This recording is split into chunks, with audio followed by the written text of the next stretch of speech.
Hey, it's your girl Moni 69 Ways. If you read the title, you already know what I'm here for. Beauty in Black is back, and I come down here to talk about episodes 1 and 2. Okay, so before I get into it, make sure you are subscribing, hit the like button for your girl, and YouTube got some new thing called hype. So hype this video up for your girl. I would greatly appreciate it. So let me get my notes. So episode 1 came through with a bang. It's basically a continuation of where they left off at the end of season 1. But yeah, so episode 1 left off where uh Horace gagged his family by announcing his young bride to Kimmie. She's their new stepmother, and she is their boss, their new boss. Okay, at the headquarters of the Beauty in Black cosmetics hair stuff. So yeah, so that's funny. She's the, I want to say, the new COO or CEO, one of them. And yeah, so he left the family gag. Kimmie is still questioning things, okay? Because it's like in her world, this is moving too fast. But in Horace, he was like, this is part of, he used to this, okay? He used to making moves on the dime. And yeah, so he said he's going to, basically show her the ropes of how to run the business and who to trust, who not to trust. Basically, don't trust no one, especially people in his family, because they all snakes. Okay, so yeah, like I said, he left the family gagged, and yeah, so she needed a new driver. He appointed Alex, which was Roy's driver, and he also worked for Jules. He's another person that owed Jules money. I'm like, what is going on? I don't know. Oh, he owed Jules money or just owed Jules a favor for life. I don't know how Jules be coming across these people. Uh, well, I do know how he come across because he's a police officer or ex-police officer or whatever, and he got a judge in his pocket. He know a couple of judges or whatever. So, but still, I'd be like, dang. Um, so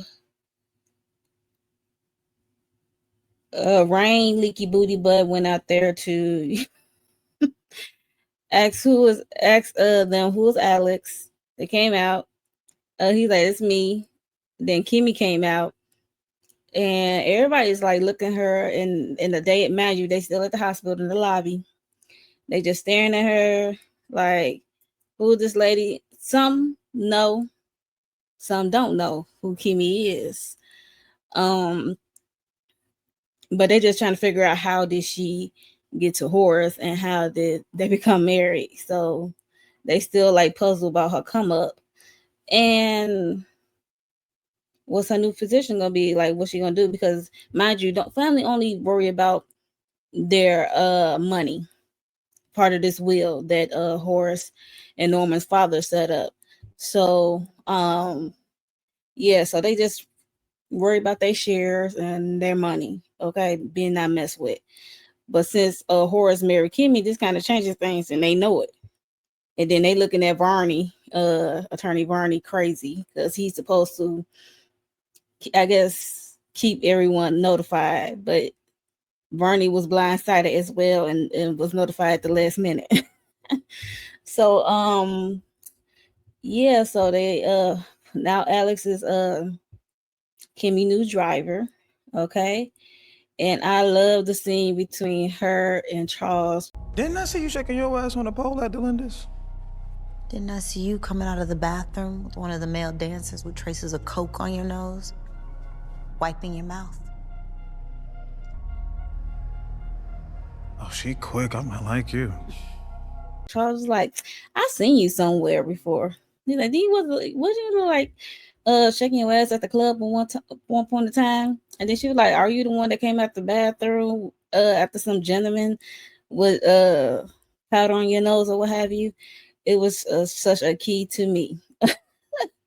Such a key to me. But yeah, so Horace talked to Kimmie, and mind you, Sylvie's there, her sister, and Rain. So they was able to get discharged. I don't see how, because Rain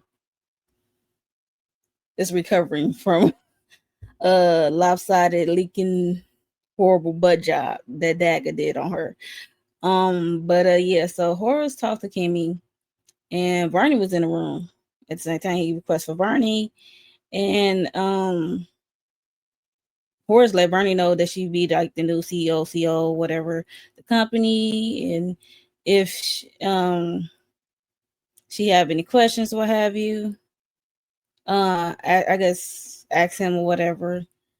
And then she questioned, like, how do I know if I could trust him in front of, she said that in front of Barney, and Horace was kind of pissed because like Horace said, you can't trust no one. And the reason why he asked Barney into the room is because she wanted to make sure that her sister and her friends is protected, along with her sister, Rain, and Angel eventually, was protected in the will or what have you. That they are not to be touched and kind of taken care of as well. So he dismissed Barney. He was just saying he gonna teach her the game, like teach her how to deal with his family and teaching her not to trust no one. Also to verify with another law firm that he deals with, because he don't completely trust Barney, rightfully so. But yeah, he don't trust Barney, so he always verify with this other outside firm. So yeah, so he says all about leverage, which is true. And he said he always looking for every opportunity. He looked for everything around the corner, under a rock around the corner, like, because he said ninjas are so focused on what's in front of them. He looking to see what's around the corner, or what's, trying to get a up one, keep a step ahead, like 10 steps ahead of mother people.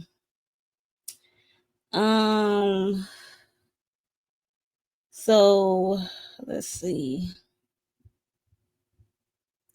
So they went to the house, but before Kimmie and Rain and Sylvie went to the house, because mind you, they don't have no clothes or nothing. So he did give Kimmie a black card, a credit card, and her own debit card. So, and Kimmie is still questioning things. Rain is with it, which she was getting on my nerves this episode because she talked too much and she's rude.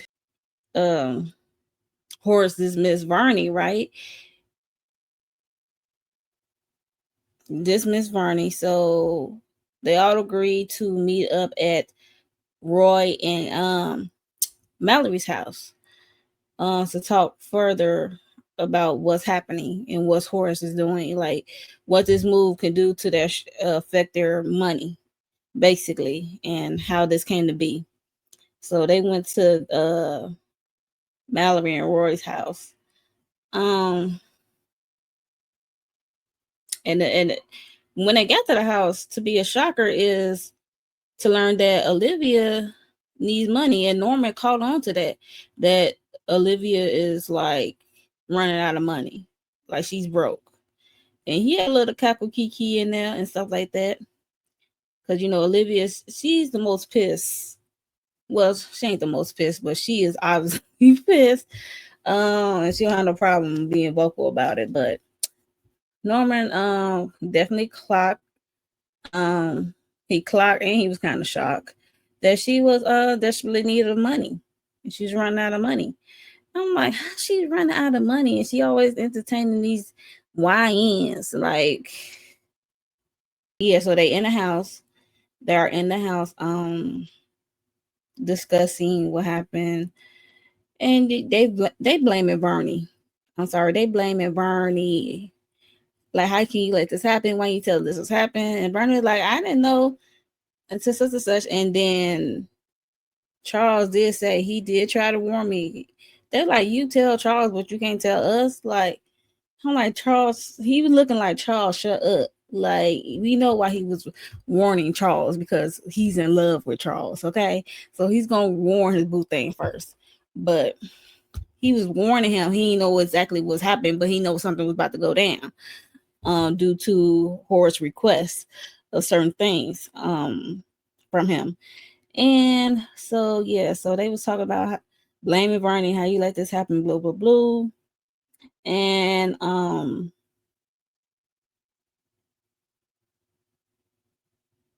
he also shared that Horace not only made Kimmie a part of that will and get some of the shares, also he dissolved 10%. And at first, who said that? Mallory said, "Oh, that ain't bad. 10% ain't bad," but he said 10% of each of their shares.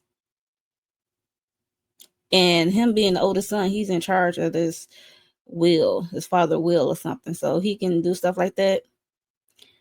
And when I learned that 10% equals to 8 billion, I'm like, 8 million a piece? That's a lot of money. That's what Bernie said. Bernie had told that to Charles. Okay. I was like, oh my lamb. Oh my Lord. So it's like, what is just that adds up? That's a pretty penny. But yeah, so he dissolved 10% each from each person, which they are so pissed. So pissed. So they're trying to figure out ways and stuff like that. And he also shared that Horace wanted him to add Rain, Sylvie, and Angel to the will. The only person who was quiet in this room was Jules. Have y'all noticed that? He was the only one that was quiet in that room was Jules. Because Jules know who Angel, Sylvie, and Rain is and where Kimmie came from. He was a pimp. He knows. He was the only one that was quiet. Like, nobody noticed that. Everybody was, my shares, my shares. Why can't you do this? We had to find a way around it. Like, yeah. So Bernie said he gonna look into it, see if there's like any loopholes or whatever. But at the moment, it looked like it's kind of legit, airtight. So he said he's gonna do what he do. You know, everybody is like on their own mission at this point of their own well-being for us, their own concern for their own money. They're trying to figure out what's going on. Like, can they go around it? What have you? So yeah, we shall see it. But like I said, the only person who was quiet was Jules, because he already know. The only person who really know who's Jules is the one who knows, because this is his business. Norman knows some, and Roy knows some of these people. But yeah, and what they really came, who they really came from, and where they really came from. So yeah, which is crazy. But we all know that's gonna come to an end. So mind you, let's go back to the hospital. I forgot to mention that Angel was nowhere to be found, because mind you, at the end of last season, he went to the car garage like an idiot, and because he heard on the news about the car that Kimmie stole was from Lakeland, somebody, a big name. Somebody father-in-law was in the back dying. He went to the parking garage, went to the car to see it was like a guy really back there. So he went to the car, asked the dude if he's okay, and I guess dude was dead because he was smelling. It was stanky. But yeah, so dude was in the back, dead. Boop boop. Popos came up, pulled him up on him, and he arrested. But they don't know that because all this stuff was going out in the hospital. So they call his phone, he's not answering. And you know, Horace is legit want to see him and worry, so nobody heard nothing from him. Whatever. Whoop, whoop, whoop. So they get to the house, Rain.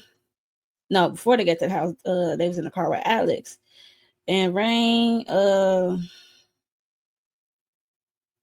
asked Alex, like, because Rain want to go to the club, she want to get in touch with Dagger, what have you. Like I said, Kimmie is still skeptical about what's going down. Oh yeah, let me say this. Alex in the car, like Alex still tell Kimmie and Rain that body is still alive. Okay, we already know what happened to Delinda. She's out of here. But Kimmie also let Alex know, like, I know who you are. I know you work for Jules because he's trying to play dumb. Because mind you, when she went back to Delinda's house and she heard them coming in,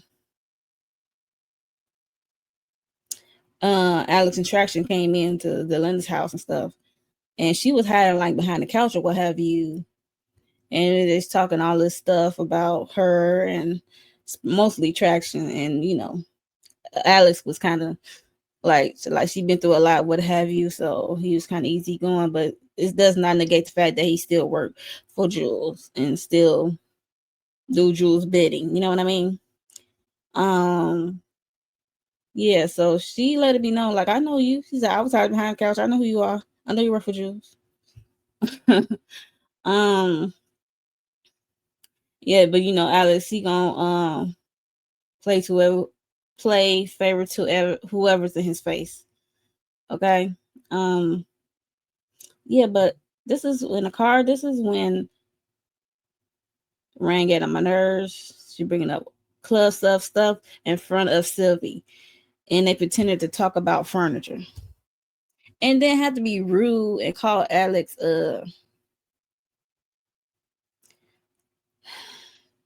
he's Japanese and whatever and black and whatever, so he kind of mixed Japanese or something. It was just rude and wild. Rude and wild. But yes, so they was talking about that in the car, which was pissing me off. I'm like, why y'all talking like this to Alex? Like you said, he worked for Jules.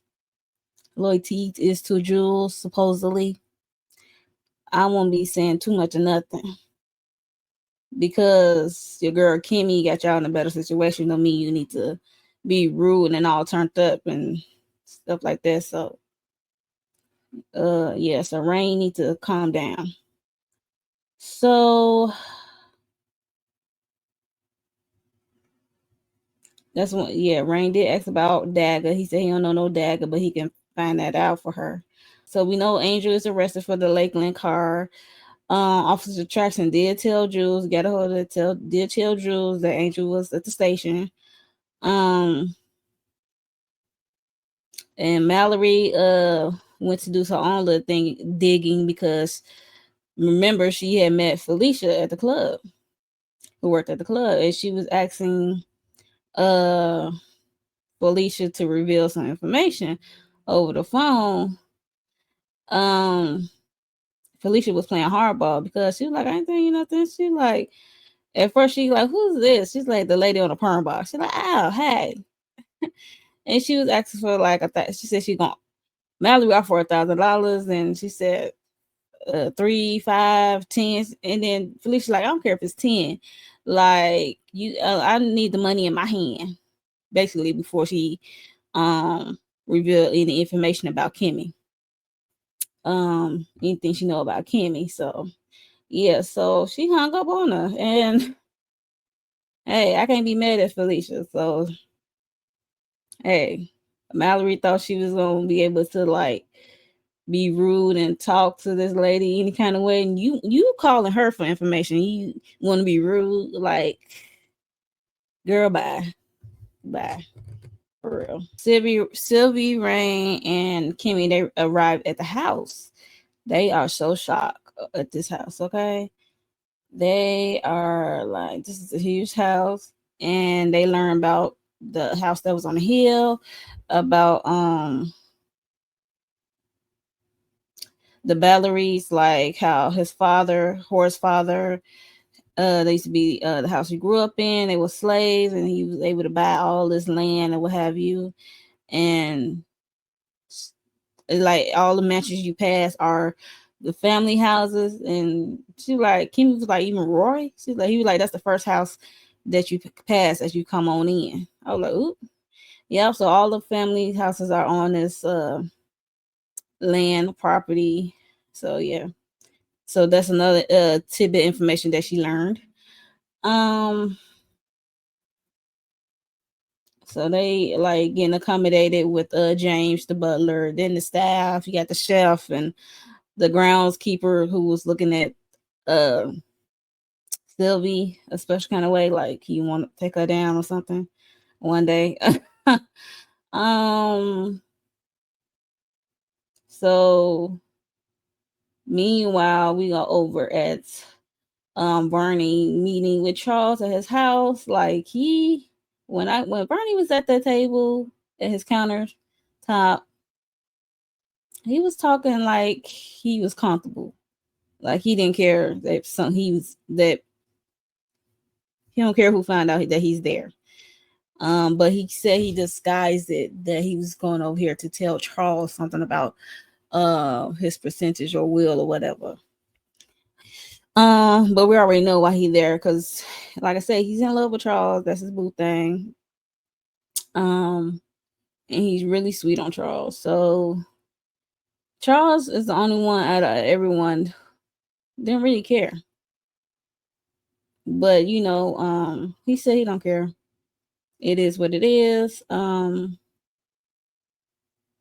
He really don't be reading stuff. He don't read his bank accounts. He just existing and he just living his best life, partying and doing drugs or whatever. Yeah, so Barney wanted him to care. Barney cared more for Charles than Charles cared for himself. Yeah, and Charles, that's like, where did you park? Like, he said he parked in the garage. I'm like, you don't care if nobody see your car?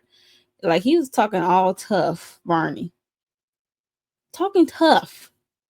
Okay, like, he didn't care that somebody was there, but, like I said, he told them that he was coming over here to talk, the will and stuff about Charles's shares and what have you. Basically, just talking business, but we already know what it is. And Charles just said he's gonna go in here, take a nap, because he's planning on going out, being out all night, partying, having a good time, getting some mess, getting somebody else. You know how Charles be talking, but yeah, so Barney went in his room. They did the do. Barney said he don't know why he keep falling for Charles, even though Charles be pushing him away and stuff like that. And Charles don't want nothing more from Barney but what he be getting. That's what Charles say at least. But deep down I think he do. But that's just my opinion. But Charles is so nonchalant about everything, and that really irritates Barney. So they end up hooking up. Barney tell Charles that he loves him, but Charles push him away because that's not a turn on for him. So he just said he doesn't feel the same way. Barney gets upset and trying to leave, and Barney trying to make Charles his boo thing, but Charles ain't going for it. And Charles said, you not even out. I can't even go out with you. You not even out the closet. Okay, so they was arguing, and Barney got upset and leave, and Charles was mocking and said, "Come back here, F me," and stuff like that. Don't leave. And then Barney walked out the room door, and guess who's standing out there? Roy. Roy found them together and is shocked. And when I tell you, Barney's face looked like he saw a ghost. Like he saw a ghost, y'all. It was hilarious to me. He was talking all tough at that kitchen counter, but when he came out, shirt button open, shoes and stuff in hand, and got caught with your pants down, literally. Yeah, so I want to know how much Roy hurt. But yeah, so that was in episode 1. So excuse me. So let's get into episode 2. So episode 2. Okay. Kimmie. We got Kimmie, Sylvie, Rain. They take a tour of this new house. James showed them their rooms. They're just still in shock how big this place is, and Rain still bringing up how Kimmie got her own credit card and bank account and stuff like that, and they want to know how much it is. And so Kimmie's still skeptical, because mind you, this is like taking a fish out of water. Like, this environment is they not used to something like this, nice and big. So so they can go shopping. I guess after they have breakfast or whatever at the poolside, what have you, or have lunch at the poolside. Like I said, Kimmie is skeptical, but she decides to trust Horace upon Rain keep insisting that she should, and she planned on, like Rain and her said, like, just in case this doesn't last, they want to say stash some cash away for like a rainy day, which is not, that's smart. That's not dumb. That's smart. Like, mind you, this is new to her. She don't know how long this gonna last, so she's thinking ahead for the future. Like, I don't know. So she was like, yeah, we gonna stash some cash for a rainy day. But as that was happening, getting the tour and about to get ready to go shopping, we have Bernie looking like he saw a ghost, like I said, when and then he tried to lie to Roy about the relationship with Charles. He tried to lie. And we know Roy is not the smartest tool in the shed. Not the sharpest tool in the shed. I said that wrong. The sharpest tool in the shed. But yeah, so yeah, he tried to lie to Roy. Roy leaves, but not without teasing Grin, which infuriates Bernie. Bernie is on panic mode. It's like meltdown. Panicking, unsure if Charles called his brother to set him up, and he questioned him, set him up on purpose to expose him. I'm like, out of all the times y'all done hooked up at Charles' house, this will be the time. Get for real, Bernie. Like, you are too full of yourself, and you always thinking about somebody trying to out you. You so terrified of being outed, stop hooking up with Charles, especially at his house. I mean, either the butt or the D is so good that you can't stay away. Like, don't be trying to blame that on Charles. Charles know who he is. Okay. So yeah, so he has to see his phone. He was so paranoid. Let me see your phone. Charles looking like, why would I do that? Like, he said he put his phone in his drawer, said, come get it. I was like, oh my gosh. So funny. Yeah, but sure. And then Bernie did threaten Charles, later past no heed to the, Charles, threatening Charles is funny. Like, he don't care. He don't care. Oh, he don't care. So,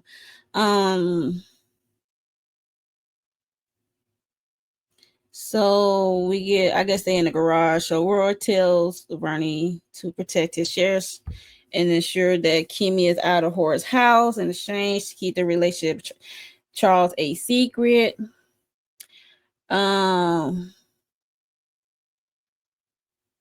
Roy is smug when he tells Bellarie that but before Roy, we get there, so in the garage, before Bernie agreed to be Roy's bitch. What? It's you, my bitch. Say it. I'm your bitch. No, it's not fucking good enough. I need to hear it. I need to feel your energy. Say it. Yo, bitch. No, that's not good enough. Look at me in my fucking eye and say it. I'm your bitch. I was like, it was going on for longer than I anticipated. Mind you, I'm like, Barney, you is so big. You could knock Roy butt down with one punch if you put your mind to it, okay? But yeah, so Roy is like smacking Bernie into him admitting that being his bitch and say it out loud and what have you. You don't mean it. Say it out loud, whatever. Yeah, so Roy just want him to do his bidding. So Roy is smug telling Mallory that Bernie is hooking up with Charles. I'm like, okay, Roy is shocked because he thought Bernie was hooking up with Mallory. And Mallory didn't believe it. And then she trying to play it off like wiping her mouth. Like, he looking like, what are you doing? Like, I already know he's not messing with him because he messing with my brother. So he got guys. So so he kind of ignored her and she kind of ignored him. But she don't believe it. So Jules sent Annie to work as Mallory's new driver. With Alice working for Kimmie now. She refused Annie, told him to move. And Jules asked him closely to follow her because she said she's gonna drive to work. Yep, so yeah, so that's that. So Traction called Alex to tell him about Angel's arrest and asked him to keep this a secret from Jules. Jules called Alex to check up on Kimmie, asked if he's going to be loyal to him. Because he knows that he works for Kimmie now. And he said, you're going to still be loyal to me, meaning like if I call and ask you to do something, you do it. Or if I ask you for information, you won't tell me about Kimmie and Horace or whoever in the house. So yeah. Alex reassured him that he's loyal to him, but that's when Kimmie had showed up, said we ready to go shopping. And she also let me know that she does not trust him. But he said, just give me a chance to prove his loyalty to her and Horace. I'm like, okay, dude. You want to be loyal to them? You want to be loyal to this person over here, this person over there? Boy, bye. At the hospital, Horace meets Harold and asks him to call Daniel Lakeland, and he talks to him, asking his father to stop going after Kimmie, the person who stole his father, because she's the one who stole the father-in-law car. When it comes to that, let me say this. I'm like, remember when that car was stolen? She was fighting who? She was fighting Traction or somebody. She got out of Traction here because remember the car crash or what have you, or fell in the water or what have you. She was fighting for her life. And she ended up hopping in the ride, but she didn't know the father-in-law was in the back. Why that lady stop to help when you have a dying father-in-law in the back? Doesn't make sense at all. Anyway, so yeah, so he talks to him, asking to tell his father to stop going after Kimmie. Horace threatened to expose Daniel Lakeland, and Norman's money laundering business. Because you know they launder money through the club. So yeah, Daniel agrees to keep to let Kimmie go, but wants Horace to choose someone to take the fall. Harold suggests the young man who got arrested as the scapegoat. But at that time, Horace did not know that the young man who got arrested was Angel. So Horace agrees to hand over the man to Daniel. So yeah, well, I don't even know who the young man is. Okay, so Horace is mad at Harold for hiring Kimmie at the strip club. He asked him to count his days. You know, Harold's a bitch at best. He is so, he don't have no backbone. So weak. But Yeah, he is a judge, I guess. Mallory meets with Felicia. Bye, Felicia. Jules told me to beat her ass. Jules? Yep. How does Jules know her? Jules is our pimp. And learns everything about Kimmie, Rain, Angel, and Sylvie. And that Jules is their pimp. She gave her $3K. She should ask for more.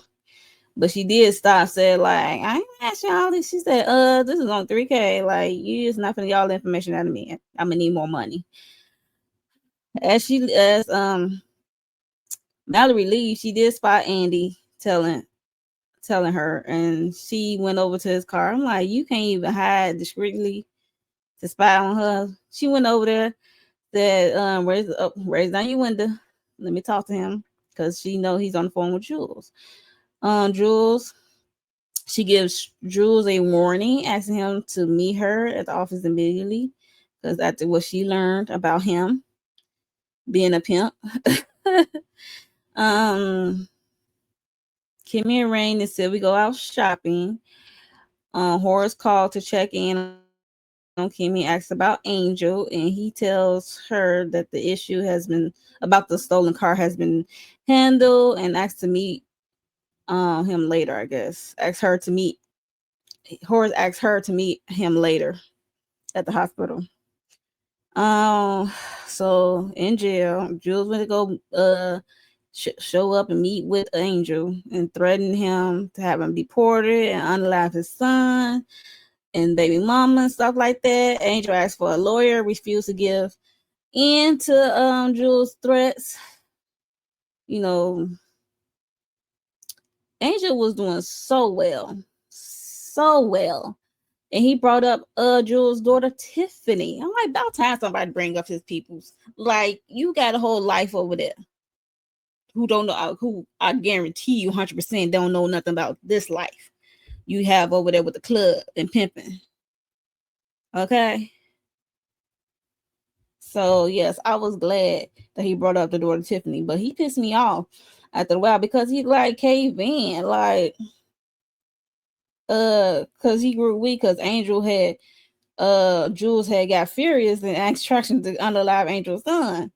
And he said, no, it's too late. He's like, okay, Jules, I tell you, like, dude, if y'all don't know by now, Jules, some of his threats don't follow through, in my opinion, in season 1. Like, he'll keep saying it, but sometimes you gotta call people bluff, okay? Yeah.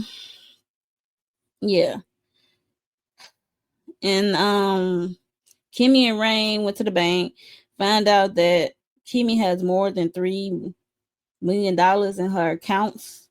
I guess checking and savings can total up to like $3 million. She asked the teller to transfer $500,000 to Sylvie and Rain accounts, each $500,000 each in Sylvie and Rain account. Rain is touched by the gesture. Kimmie is better than me. Yeah, Kimmie is better than me. Cause wait, Rain talking, I don't know. Cause I think Rain was kind of get on Kimmie nerves a little bit. Alex tells Kimmie that Angel is in jail and asks her to keep the information from Horace. However, Kimmie calls Horace and tells him that Angel has been arrested for stealing the car, and this is when Horace realized what he'd done. He panicked and pieced things together, and he tried to fix it real quick, the hit that he put out on Angel, but he didn't know it was Angel. He trying to call Jules real quick, trying to try to take the hit back. Like he trying to like renege the hit, like don't let it go through, call it off, basically. And Jules was like, because everything was already set in motion, mind you, because Angel was out. He got out, he on the bus stop. A drive-by happened. A lot of people got hit, and mind you, Angel's on the ground with his eyes open. I'm like, is he playing dead? I'm like, they pop Angel this quick? episode 2? I'm like, nah, because if you saw the trailer, you already know. But yeah, so he gets ass open. The person who they did the drive by and then they had time to hop out the car to take a picture of Angel, like that is done. But it was a lot of casualties at the bus stop, so there's a lot of people got hit. And somebody got hit and they landed on top of Angel. Mind you, there's blood around him don't mean it was his blood. You know what I mean? So yeah, so like I said, he was gunned down, drive-by shooting. Howard tells Norman that he was happy to have him over because Norman had stopped by. What's his name? Not Howard. Harold. Is it Harold or Howard? I don't know. The judge. He stopped by the judge's house. Say happy was coming over, and mind you, the judge is nervous. Norman leaves a package behind, and yeah, it went off. And before it went off, I didn't know he was leaving that because when Norman did talk to Jules, said that he gotta go because he told a lot to Horace. Because mind you, Norman did visit Horace in the hospital, and Horace said he's the devil and evil. He don't care. It is what it is, and he knows about their his being in cahoots with Jules and the judge and what have you, and Daniel. So that kind of go against your, I guess, your thing in the will. Like you got to be clean, you got to be upstanding. Like it's like a strike against you for getting your shares or what have you, about you doing this shady business on the side. And let's just say Horace was laughing and coughing and dying, like as he dying. Okay, and Norman's pissed, so he did tell Jules that the judge got to go. So he went by the judge's house as that him and his wife was having dinner. The wife was so happy to see him and is inviting him to stay, have dinner and stuff. The judge is nervous, and Norman asks like the judge, like, how much did you tell Horace about what they got going on? If it's any paper trail that could lead that can point to Norman, and who just Norman care about himself, just to Norman, like that would have me. He said no. He said there's nothing, no paper trail that would get you involved in that. And Norman took his word for it. Ate dinner over. He left, but he left something behind. He left a box. So the wife picked up the box and went to the door like he left his box. He said, "What box? Like what's in this box?" She opened up the package, and the judge was trying to stop her. And then it said kaboom as Norman was driving off. Oh, you see the house is up in flames, the whole house, not part of the house. I'm like, what kind of bomb was that? Lord have mercy. Yeah, so that was in the basically in the episode 2. Okay. I am enjoying Beauty in the Black. So if you have not watched, it's on Netflix. If you like, what are you waiting for? This is a good show. So yeah. It's different from other shows of Tyler Perry, but I'm really enjoying it. Yeah, we should see what comes to with the whole Angel and the judge been blown up. We shall see where this goes, y'all. So let me know your thoughts on this first 2 episodes, and I will see y'all in the next one. Bye.